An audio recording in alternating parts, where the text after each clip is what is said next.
PYQ solve कर लिए, लेकिन उसके बाद भी आपके जहाँ पे भी आपकी मिस्टेक्स हो रही हैं उन सबको हम रेक्टिफाई करेंगे in phase 3 and we will try to score maximum in phase 3। अगर आपने फेज 1 में कॉन्सेप्ट को क्लियरली समझ लिया, आपको अंडरस्टैंडिंग हो गई कॉन्सेप्ट की, देन आप फेज 2 और फेज 3 में बहुत अच्छा परफॉर्म करने वाले हैं। पेपर हमें सिर्फ सॉल्व नहीं करना, सॉल्व करने के बाद में हमें एनालाइज करना बहुत ज़्यादा ज़रूरी है, बिकॉज एनालिसिस से हमें पता चलेगा कि हमारे क्या टॉपिक्स हैं जो कि हमारी वीकनेस है, कौन से टॉपिक हमारी स्ट्रेंथ। आपको एनालिसिस पेपर का कभी भी स्किप नहीं करना, it is very very crucial thing you must be applying in your studies. Hello students, how are you all? I hope आप सभी अच्छे होंगे। अभी आप लोगों के ऑलरेडी प्री बोर्ड्स चल रहे होंगे। सो आज मैं आई हूँ आप लोगों के साथ में केमिस्ट्री कमबैक प्लान लेकर, जो कि आप 15 से 20 डेज के अंदर आप वापस से कमबैक कर सकते हैं। क्या रहने वाली है हमारी स्ट्रैटेजी, आइए जल्दी से जान लेते हैं। तो बच्चे, ये जो आपकी 15 टू 20 डेज की स्ट्रैटेजी है, इसको मैंने 3 फेजेस में डिवाइड किया है। पहला होगा हमारा फेज 1, जो कि रहने वाला है डे 1 से लेकर डे 5 तक। सेकेंड फेज हमारा रहेगा डे 6 टू 12 और थर्ड फेज रहेगा हमारा डे 13 टू 18। ठीक है। फेज 1 में हमारा मेन फोकस किस पे रहेगा? हमारा फोकस रहेगा अंडरस्टैंडिंग द चैप्टर्स, कॉन्सेप्ट, जितने भी आपके कॉन्सेप्ट्स हैं सारे चैप्टर के केमिस्ट्री के, उन सब की अंडरस्टैंडिंग पे आप लोगों को वर्क करना है। साथ ही साथ में NCERT reading, line by line you have to read each and every line of NCERT. ये रहने वाला है हमारा स्ट्रैटेजी फॉर फेज 1। फेज 2 में हमारा फोकस रहने वाला है न्यूमेरिकल क्वेश्चंस, जितने भी केमिस्ट्री के अंदर केमिकल रिएक्शंस है उन सभी को आपको एक साथ लिखना है चैप्टर वाइज, एंड देन हम प्रैक्टिस करेंगे पीवाईक्यूज क्वेश्चन, जितने भी प्रीवियस ईयर में क्वेश्चंस आए हुए हैं उन सभी को आपको सॉल्व करना है फेज 2 में। फेज 3 की स्ट्रैटेजी हमारी रहेगी स्कोरिंग मैक्सिमम मार्क्स। आपने फेज 1 के अंदर पूरा टॉपिक को अच्छे से समझ लिया, आपने एनसीईआरटी की line by line go through कर लिया। सेकेंड फेज में आप लोगों ने जितने भी न्यूमेरिकल्स थे, लाइक पीएच पर बेस्ड जो भी न्यूमेरिकल्स क्वेश्चंस वगैरह थे, जितनी भी केमिकल रिएक्शन थी आपकी एवरी चैप्टर में, उसको पढ़ लिया, प्लस पीवाईक्यू सॉल्व कर लिए। लेकिन उसके बाद भी आपके जहाँ पे भी आपकी मिस्टेक्स हो रही हैं उन सबको हम रेक्टिफाई करेंगे in phase 3 and we will try to score maximum in phase 3। चलिए अब फेज 1 में थोड़ा सा डिटेल्ड समझ लेते हैं कि किस तरीके से हमें इसको एग्जीक्यूट करना है हमारे प्लान को। तो बच्चे, फेज 1 में हमारा मेन फोकस रहेगा कि हम एनसीईआरटी की लाइन बाय लाइन हमें स्टडी करना है। हर लाइन को आपको थॉरली पढ़ना है। दैट इंक्लूड्स एक्टिविटीज, जितनी भी एनसीईआरटी एक्टिविटीज हैं वो सभी आपको थॉरली पढ़नी है, अंडरलाइन करनी है इंपॉर्टेंट चीजें। सेकेंड, आपको जितनी भी केमिकल इक्वेशंस हैं आपके चैप्टर में, जैसे चैप्टर 1 की अगर हम बात करें केमिकल रिएक्शन की, तो वहां पे आपकी काफी सारी केमिकल रिएक्शंस गिवन है। कॉम्बिनेशन के अंदर डिकम्पोजिशन रिएक्शन में different type of reactions given है, एक्सोथर्मिक रिएक्शंस, रिडॉक्स रिएक्शन। तो जितनी भी चैप्टर वाइज रिएक्शन है उन सबको आपको एक पेज में लिख लेना है, and that will help you during the exams. Exam में आपको वन शॉट रिवाइज करने में ये बहुत ज्यादा हेल्प करने वाला है। सो मेक श्योर कि आप सारे चैप्टर वाइज सारी केमिकल रिएक्शंस को एक जगह पे लिख ले रहे हैं। फिर हमें साथ ही साथ जितनी भी इंपॉर्टेंट डेफिनेशन है, जैसे आपका चैप्टर 1 की बात करें तो वहां पे जितनी भी टाइप ऑफ रिएक्शन है, combination, decomposition, neutralization, double displacement, precipitation reaction, ये जितनी भी डेफिनेशन है इनको आपको थॉरली पढ़ लेना है। एसिड क्या होता है, बेस क्या होता है, सॉल्ट की डेफिनेशन क्या है, ये सारे, मेटल्स की डेफिनेशन क्या है, ये जितनी भी इंपॉर्टेंट टर्म्स है, मेटलर्जी क्या है, गैंग क्या है, मैट्रिक्स क्या है, ये सारी डेफिनेशंस आपको थॉरली समझ लेनी है। बच्चे, ध्यान रखना है कि आपको फेज 1 में वर्क करना है अपने टॉपिक्स, अपनी अंडरस्टैंडिंग पे, कॉन्सेप्ट पर। डायरेक्ट आपको मगअप नहीं करना है, आपको मगअप करना है with understanding of the topic. Okay. फिर जितनी भी रिएक्शंस हैं उन सबको लर्न कर लेना है बाय हार्ट, क्योंकि कई बार क्या होता है एग्जाम के अंदर हमारा बहुत टाइम लग जाता है रिएक्शन जब हम खुद से बनाते हैं। सो फर्स्टली आप उसको समझ लीजिए रिएक्शन को, एंड देन आप उसको लर्न कर लीजिए रिएक्शन को, एंड लास्टली सारी रिएक्शंस को विद एग्जाम्पल, जैसे चैप्टर 1 में आपके टाइप्स ऑफ रिएक्शन है, सबका एटलीस्ट एक एक एग्जाम्पल आपको आना चाहिए कि अगर एग्जाम में आपसे क्वेश्चन पूछ लिया तो आपको उससे रिलेटेड रिएक्शन आनी ही चाहिए। वन वेरी इंपॉर्टेंट थिंग कि जब भी आप केमिस्ट्री में केमिकल रिएक्शन लिखेंगे, यू मेक श्योर दैट आप हमेशा उसको बैलेंस्ड ही लिखेंगे। You do not have to write skeleton equation, ठीक है। तो ये प्लान रहेगा हमारा फेज 1 का। फेज 1 में हमारे 5 डेज हैं, तो 5 डेज में ईच डे 1 पे आप चैप्टर नंबर 1 केमिकल रिएक्शंस को thoroughly line by line NCERT read करेंगे, इंपॉर्टेंट केमिकल रिएक्शंस को लिखेंगे, उसके अंदर इंपॉर्टेंट डेफिनेशंस को लर्न करेंगे।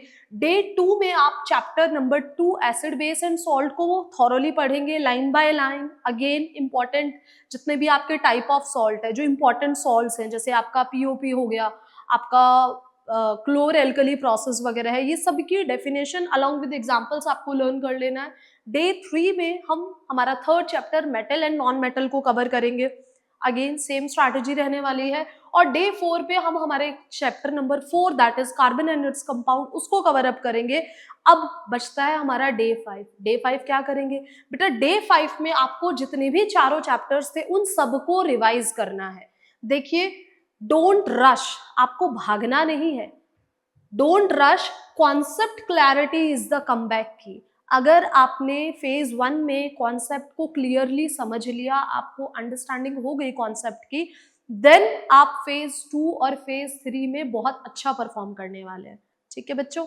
सो बच्चे, फेज 2 की हमारी स्ट्रैटेजी क्या रहेगी, जो कि हमारा डे 6 टू डे 12 की स्ट्रैटेजी है। बच्चे, फेज 2 में हम एम्फसाइज करेंगे न्यूमेरिकल्स पर, रिएक्शंस पर एंड पीवाईक्यू क्वेश्चंस पर।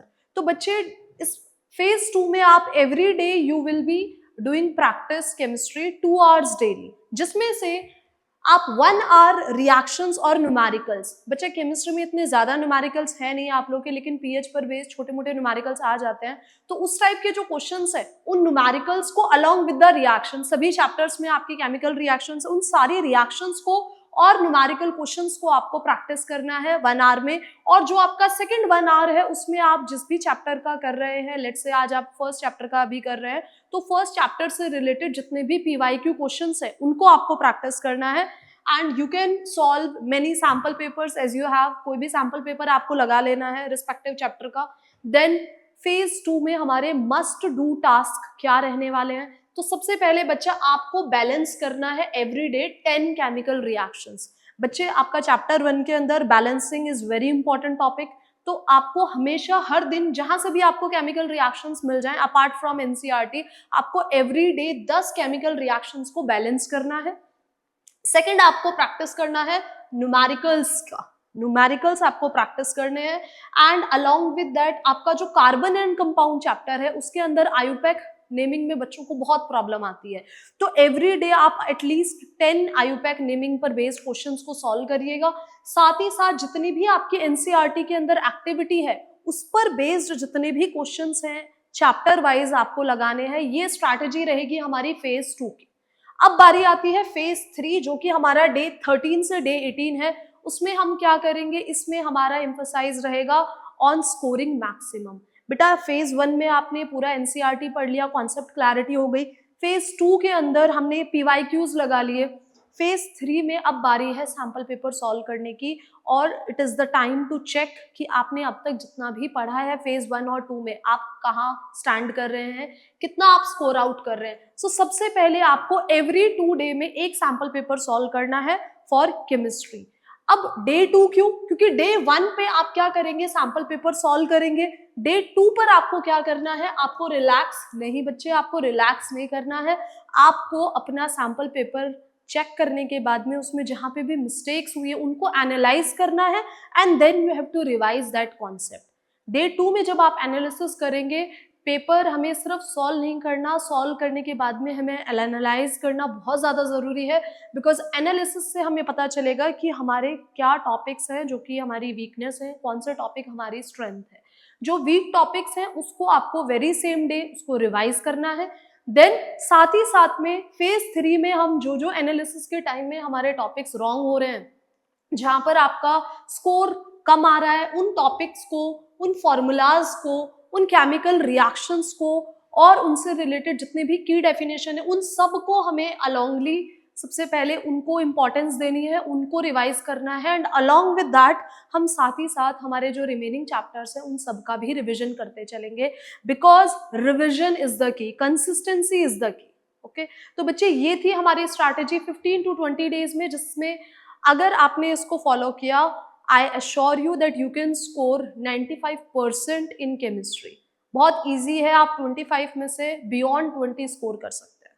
सो बच्चे, ये तो हम सभी को पता है, हर कोई बता देता है कि हमें कैसे स्ट्रैटेजी करनी है, हमें कैसे प्लान करना है, हमारे केमिस्ट्री सिलेबस कैसे कंप्लीट करना है, बट ये कोई नहीं बताता है कि क्या क्या मिस्टेक्स हैं जो कि हमें अवॉइड करनी चाहिए। तो बच्चे, नंबर 1 मिस्टेक है इग्नोरिंग एनसीईआरटी। हम क्या करते हैं, हम बहुत सारे अलग अलग रिसोर्सेज से क्वेश्चन पेपर सॉल्व कर रहे हैं, सैम्पल पेपर्स लगा रहे हैं, नोट्स स्टडी कर रहे हैं, but one thing which is very important, that is NCERT. आपको एनसीईआरटी को स्किप नहीं करना है, you have to read line by line NCERT. Next, हम क्या करते हैं, कई बार जल्दबाजी में हमें रिएक्शन समझ में नहीं आ रही, हम सीधा उसको मगअप कर लेते हैं। तो बच्चे, आपको कॉन्सेप्ट्स को मगअप नहीं करना है, you have to understand the concept. पहले कॉन्सेप्ट को समझिए, अंडरस्टैंडिंग बैठाइए, उसके बाद उसको मगअप करिए। So and third thing, skipping numericals. बच्चे, वैसे तो बहुत ज्यादा न्यूमेरिकल्स हैं नहीं, लेकिन कुछ एक टॉपिक्स है, जैसे आपका पीएच हो गया एसिड बेस में, बच्चे क्या करते हैं, उसके न्यूमेरिकल्स को स्किप कर जाते हैं और वहां पे आप मार्क्स लूज कर जाते हो। So refrain from skipping the numericals. Fourth चीज, स्किपिंग एनालिसिस।